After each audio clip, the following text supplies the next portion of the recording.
ইতিমধ্যে আপনারা অবগত আছেন এসওপি সংক্রান্ত যে মামলা অর্থাৎ সারপ্লাস ট্রান্সফারের জন্য যে এসওপি সেই সংক্রান্ত মামলা শুনানিতে কি হয়েছে না হয়েছে এবং সেখানে অর্ডার কপিতে কি লেখা আছে সেটাও আমরা ডিকোড করেছি। তো এখন সবথেকে বড় যেটা প্রশ্ন সেটা হচ্ছে এই যে ট্রান্সফার বন্ধের যে ব্যাপারটা আসছে উঠে অনেকের মনে প্রশ্ন। তো তাহলে কি সমস্ত রকম ট্রান্সফার বন্ধ হয়ে গেল? অ্যাকচুয়াল অর্ডার কপিতে কি লেখা ছিল সেটাই আমাদের আগে জানতে হবে এবং সেই পার্টিকুলার জায়গাটা আমরা একটু দেখাবো। অর্থাৎ অর্ডার কপিতে যেটা আছে আমরা পাশে দিয়ে দিলাম। যদিও এটা নিয়ে ডিটেইল ভিডিও আমাদের চ্যানেলে আছে। বাই দ্য ওয়ে যারা এখনো পর্যন্ত আমাদের চ্যানেলটি সাবস্ক্রাইব করেনি, অবশ্যই সাবস্ক্রাইব করুন। যারা ফেসবুক থেকে দেখছেন পেজটিকে ফলো করে রাখুন। তো সেখানে গুরুত্বপূর্ণ ব্যাপার লেখা আছে এবং সেখানে যে ডেটা সাবমিশনের যে লাস্ট ডেট ছিল কোনো ডিপিএসসি তারা শেষ হয়ে গিয়েছিল এবং কোনো ডিপিএসসিতে ৬ তারিখ লাস্ট ডেট। তো সেটা অর্থাৎ আজকে লাস্ট ডেট সেটা কিন্তু এক্সটেন্ড করার একটা ব্যাপার কিন্তু বলা হয়েছে এবং তার সাথে বলা হয়েছে ডেটা কালেকশন চলবে, কিন্তু এই ডেটা কালেকশনের উপর ভিত্তি করে যে প্রসেস অর্থাৎ অবভিয়াসলি সেটা ট্রান্সফার প্রসেস সেটা কিন্তু করা যাবে না। অর্থাৎ এই যে মামলার নিষ্পত্তি না হওয়া পর্যন্ত বা আদালতের সামনে যে ব্যাপারটা এসেছে এটা ক্লারিফিকেশন না হওয়া পর্যন্ত বা ফাইনাল ডিসপোজ না হওয়া পর্যন্ত কিন্তু হবে না। এক কথায় কিন্তু বলতে গেলে এটাই।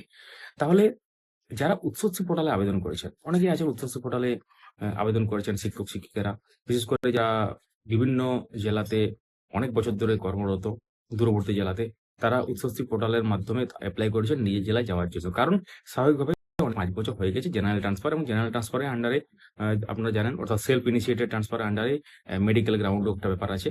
তো সেই মেডিকেল গ্রাউন্ডে অনেকে এপ্লাই করেছেন, অনেকেই সেলফ অন্যরকম এনি আদার ব্যাপারে এপ্লাই করেছেন। অনেকের ক্ষেত্রে ডিপিএসসি লেভেলে আটকে আছে, অনেকের ক্ষেত্রে এপিসি ভবন চলে গেছে।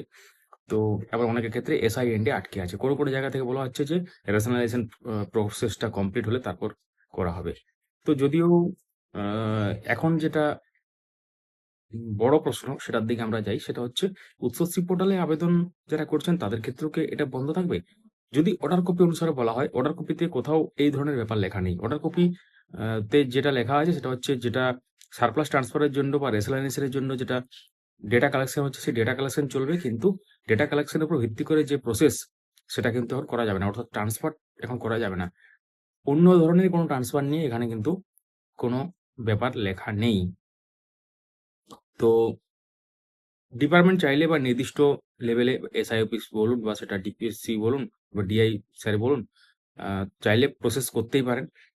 কিন্তু সাধারণত তারা করেন না, কারণ রেশনালাইজেশন যে প্রক্রিয়া তার আগে যদি কোনো ট্রান্সফার করে দেওয়া হয় তাদের মতে আরকি তাদের ক্ষেত্রে কিছু অসুবিধার সম্মুখীন হতে পারে বা এই ডেটা নিয়ে অনেক কিছু ব্যাপার হতে পারে। অর্থাৎ ট্রান্সফার করে দিলে সেই স্কুল কোনো স্কুল হয়তো ডেফিসিট হয়ে যেতে পারে বা কোনো এই ধরনের ব্যাপার কিন্তু শোনা যাচ্ছে। তো এটার সাথে এটার সরাসরি কোনো লিঙ্ক নেই।